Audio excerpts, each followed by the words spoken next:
Bismillahirrahmanirrahim. Assalamualaikum warahmatullahi wabarakatuh. Ya saudaraku, bertemu lagi dengan saya Cecep Muhammad Yasin Wong Kediri yang gendut, imut-imut, menggemaskan dan menggairahkan. Oke saudaraku, masih bersama saya membahas tentang haji. Nah, kalau kemarin saya tentang masalah syarikah yang tidak siap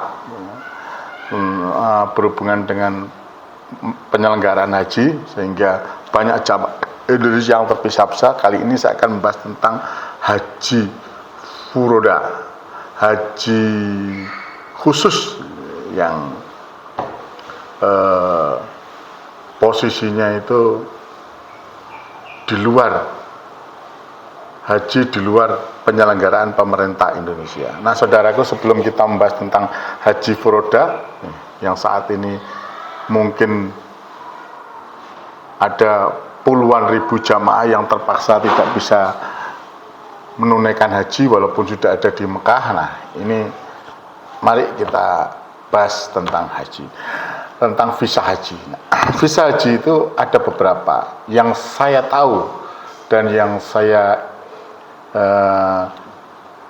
ketahui, yaitu yang pertama adalah haji reguler. Haji reguler ini adalah haji yang diselenggarakan melalui visa haji yang diselenggarakan oleh pemerintah Indonesia.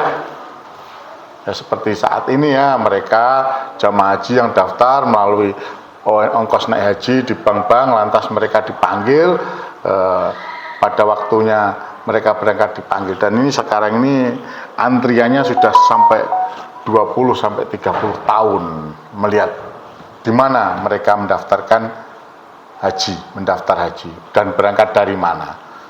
Kalau di Jawa ya, khususnya di Jawa sudah antriannya mungkin ya di atasnya 20 tahun. Kalau di tempat-tempat lain mungkin di Iri, di Papua atau di mana itu mungkin masih puluhan lah ya. Nah, di samping haji reguler itu ada visa haji khusus atau ONH khusus. Ini pun juga penyelenggaraannya pemerintah Indonesia, yaitu haji khusus, yaitu yang biasa kita kenal ONH plus, ongkos naik haji plus yang kita kenal. Nah, di samping visa itu ada haji furoda. Haji furoda ini adalah haji yang menggunakan visa yang didasarkan atas undangan kerajaan Arab Saudi, saudaraku. Dan ini biasanya mereka membeli paket dulu, lantas mereka akan didaftarkan untuk mendapatkan haji furoda. Dan kebanyakan biasanya mereka sudah berangkat dulu ke Arab Saudi untuk nantinya di sana mendapatkan mendapatkan visa furoda. Ada juga yang keempat adalah visa haji mujamalah. Ini juga sama dengan haji furoda, hampir sama lah. Ini juga undangan khusus yang dari kerajaan Arab Saudi juga. Nah, ini biasanya dijual-jual oleh travel-travel, dan kali ini ada yang berapa kali haji mujamalah, termasuk dari keluarga saya ada yang memakai haji mujamalah. Alhamdulillah sudah bisa masuk menjalankan ibadah haji, tidak pakai furoda tapi haji mujamalah. Nah, saya pakai bironya tidak perlu saya sebutkan di sini, nggak enak rasanya kan ya. Yang jelas ada saudara saya ini berombongan, insya Allah sekitar 4 orang, anak, ibu, bapak, anak 2 orang berangkat pakai haji mujamalah, dan alhamdulillah. Tapi mujamalah juga bahaya, saudaraku. Di tahun-tahun sebelumnya itu mujamalah itu terbagi seperti haji furoda ya, itu diberikan kepada seluruh negara, bukan hanya di Indonesia tapi di seluruh negara. Dan itu keberangkatannya pernah di haji mujamalah ini menggunakan visa mujamalah ini diperiksa. Ada beberapa negara yang tidak menggunakannya sehingga dioperkan, dipindah tangankan ke jamaah haji Indonesia. Nah, di sanalah bermasalah karena ternyata berangkatnya dari Indonesia. kalau warga negara Indonesia tadi atau jamaah haji Indonesia tadi berangkatnya melalui negara yang mendapatkan jatah istilahnya haji mujamalah tidak masalah. Katakanlah dari mendaftarkan seorang jamaah haji Indonesia berangkat untuk mendapatkan mujamalah, visa mujamalah dari Jepang, negara Jepang. Dia berangkat dari Jepang, maka tidak masalah. Tapi kalau berangkat dari Indonesia bisa. Dan alhamdulillah, tapi tahun ini saya tidak melihat, 2024 saya juga tidak melihat adanya haji mujamalah ini terkendala masalah keberangkatannya walaupun dari Indonesia. Tapi tetap harus waspada, gitu. Harus waspada karena ini di negara orang. Yang kelima adalah visa haji dakhili. Visa haji dakhili ini adalah visa haji untuk orang-orang Arab Saudi atau mukimin dari negara manapun itu, termasuk dari negara Indonesia, untuk melakukan ibadah haji mendapatkan visa haji dakhili. Dan yang terakhir visa haji kerja, itu yang saya tahu ya saudaraku, dari kerja, nggak tahu yang lainnya. Nah, kalau ada visa ziarah atau visa umroh itu jelas bukan visa haji. Tapi yang jelas ini ya, kalau yang saya tahu ya ada 6 itu visa haji, atau katakanlah 5 kalau dirangkumkan, karena haji reguler dan ONH plus, haji khusus yang dikeluarkan oleh Indonesia yang untuk jatahnya Indonesia itu ada. Dan yang kemarin salah satunya adalah jatahnya reguler oleh Menteri Agama yang bernama Yakut Khalil Qomas dipindahkan menjadi haji khusus. Yang jelas di situ ada keculasan, saya melihat ada keculasan. Dan kembali lagi saudaraku, bahwa saat ini ribut-ribut haji furoda yang tidak keluar visanya itu harus ditanggapi dengan arif. Tidak bisa kita langsung menyalahkan travel, walaupun tentu saja dalam hal marketing kita tidak tutup mata ya. Fakta memang tentu ada bagian-bagian daripada travel itu menutupi apa itu faktor yang dampak yang terjadi, dampak negatif atau dampak yang tidak diinginkan ketika berhubungan dengan visa di luar visa haji reguler dan haji ONH plus yang dikelola oleh pemerintah Republik Indonesia, dari oleh negara ya itu. Di luar daripada itu ada risiko-risiko, salah satunya haji furoda. Karena apa? Peraturan, sekali lagi saya sampaikan, peraturan di negara Saudi Arabia itu tahu-tahu berubah. Nah saudaraku, peraturan yang berubah ini berdampak, tahu-tahu yang biasanya furoda itu dapat, tahu-tahu tahun ini tidak dapat. Yang menjadi pertanyaan, apakah itu salahnya travel? Saya pikir tidak seluruhnya salah. Karena kepastian tidak berangkatnya, tidak bisa keluarnya furoda, tidak dikeluarkannya visa furoda itu pada pelaksanaan. Sementara orang-orang yang sudah membayar haji furoda sudah 1 tahun sebelumnya, ada yang 6 bulan sebelumnya, ada yang 7 bulan sebelumnya, ada yang 10 bulan, 11 bulan, bahkan 1 tahun sebelumnya, bahkan ada 2 tahun sebelumnya. Sehingga mereka berangkat yang jelas menggunakan visa ziarah atau visa apa, tahun untuk nanti dirubah menjadi visa furoda atau bagaimana saya tidak tahu. Tapi yang jelas pengalaman daripada saudara-saudara saya itu dan yang saya tahu itu visa furodanya keluarnya ada di sana ketika ada di. Nah ini tidak bisa kita salahkan langsung pada travel atau biro perjalanan, kecuali ada keculasan. Ini tidak ada keculasan karena kebiasaannya, kembali lagi kebiasaannya visa furoda itu terbit. Nah ini kasus ini seperti kejadian kasus mujamalah, visa mujamalah, di mana 3-4 tahun yang lalu visa mujamalah itu terbit, saudara.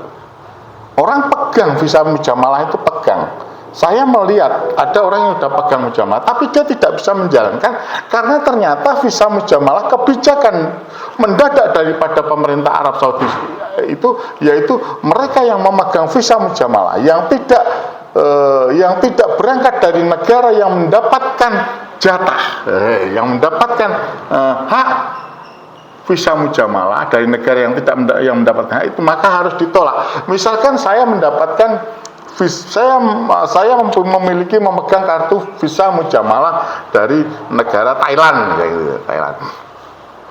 Tapi saya berangkatnya dari Indonesia. Ketika saya masuk bandara Indonesia tidak akan ditolak, karena jelas ada visa haji. Apakah itu resmi? Resmi.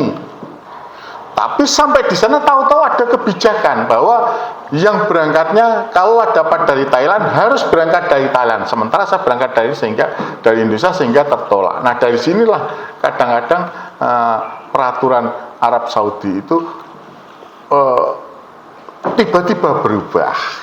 Nah, untuk itulah melalui podcast ini saya sampaikan kepada saudara-saudaraku yang menggunakan visa beroda untuk tidak seudon, tidak berburuk sangka dulu kepada travel keberangkatannya atau KPIH yang memberangkatkannya. Karena memang nyatanya kebijakan tahun ini memang istimewa, memang lain daripada yang lain, dan ini visa beroda itu baru saja tidak dikeluarkannya, diumumkannya baru ketika mau mendekati Armusna. Ya, insya Allah sekitar 1 minggu yang lalu, atau kabar-kabar itu memang terdengar sudah 2 minggu yang lalu, tapi pada pelaksanaannya 1 minggu yang lalu baru Arab Saudi mengatakan bahwa kerajaan Arab Saudi tidak mengeluarkan visa beroda sementara jamaah sudah berangkat ke sana. Sebelum-sebelumnya itu lolos mereka, dan karena memang visa beroda itu termasuk visa haji. Apakah itu resmi? Kembali lagi saya katakan bahwa itu visa resmi. Jadi bagi saudaraku saya sampaikan yang memegang visa di luar visa haji resmi yang dikelola oleh pemerintah Indonesia, dalam hal ini adalah visa haji reguler dan visa haji ONH plus atau haji ONH khusus yang dikelola oleh negara, dalam negara Indonesia, itu harus hati-hati dan harus tahu resikonya. Sekali lagi, salah satu resikonya adalah kebijakan atau peraturan di Arab Saudi yang tiba-tiba berubah. Jadi besar harapan saya, saudara-saudaraku yang menggunakan visa beroda untuk haji tahun 2025 ini berlapang dada dengan menyadari bahwa ini bukan kesalahan pokok daripada oleh sebab karena keculasan dari travel atau KBH, tapi ini karena peraturan yang tiba-tiba berubah. Sebelumnya visa beroda fine atau baik-baik saja ya, tapi kali ini ya mohon maaf, ujian jenengan dari saudaraku para pemegang pemburu haji beroda ya, pendaftar haji beroda untuk sabar. Yakinlah bahwa Allah sudah mencatat jenengan, niat jenengan, dan niat yang baik tentulah akan dicatat oleh Allah dengan baik. Kali jenengan sudah berusaha untuk memenuhi panggilan Allah, tapi Allah tahun ini tidak menggariskan atau tidak memanggil jenengan dengan menguji kesabaran jenengan. Nah, ini bisa, kalau bisa jangan diambil lagi, tapi gunakan untuk haji tahun berikutnya, atau silahkan berpindah ke haji ONH plus, itu akan lebih nyaman ya, rentang waktu tunggunya hanya 5-7 tahun. Itu yang bisa saya sampaikan. Ayo kesabaran, sabar, dan saling mengerti untuk supaya tidak menambah beban masalah. Saling mengerti bahwa semuanya karena Allah, dan kepastiannya saat ini oleh Allah haji beroda tutup. Nah, dan ini diumumkan oleh kerajaan Arab Saudi, dan jenengan-jenengan semua sedang diuji oleh Allah Subhanahu wa taala untuk sabar. Sekali lagi, untuk sabar. Itu yang bisa saya sampaikan dari saya, Cecep Muhammad Yasin. Apabila ada pertanyaan-pertanyaan, monggo silahkan langsung bisa disampaikan ke komen, di komen di situ, nanti akan saya jawab. Insya Allah semaksimal mungkin saya jawab, karena saya cukup paham tentang haji dan umroh, pelaksanaan haji dan umroh. Demikian ya. Fisabilillah, fastabiqul khairat. Wassalamualaikum warahmatullahi wabarakatuh. Cecep Muhammad Yasin Wong Kediri yang gendut imut-imut menyampaikan, tetap peduli pada Palestina.